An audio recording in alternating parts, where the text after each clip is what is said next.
Hi, I'm Neti Pongyatrin. You can call me Nay.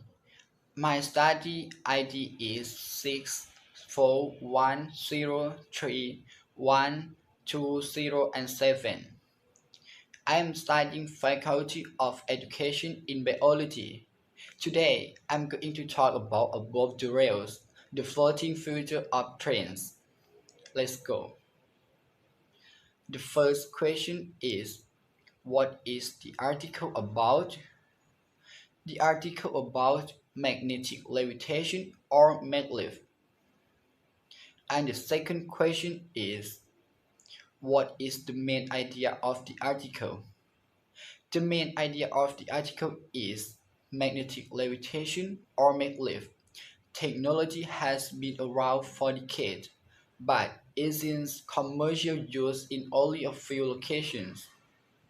And the third question is, what are the supporting ideas? The supporting idea is the technology powering trains is mainly a curiosity or tourist attractions, as the case with Shanghai Maglev, which began operations in 2004 and connects Shanghai Pudong International Airport with a station on the outskirts of the city proper. And the fourth question is, what is the purpose of the article?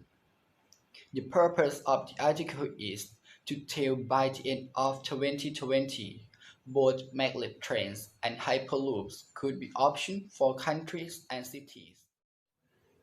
And the last question is, in the bold 50 words, give your personal reflection on the article. Okay, in my personality, I believe that magnetic levitation technology, or maglev, is a state-of-the-art technology and reflects the progressive development of transportation system in that country.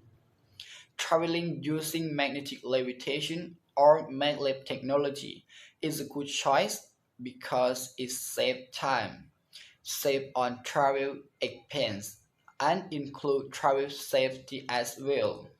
But, however, the future of transportation using magnetic levitation technology may not be far off, but may be delayed due to economic constraints.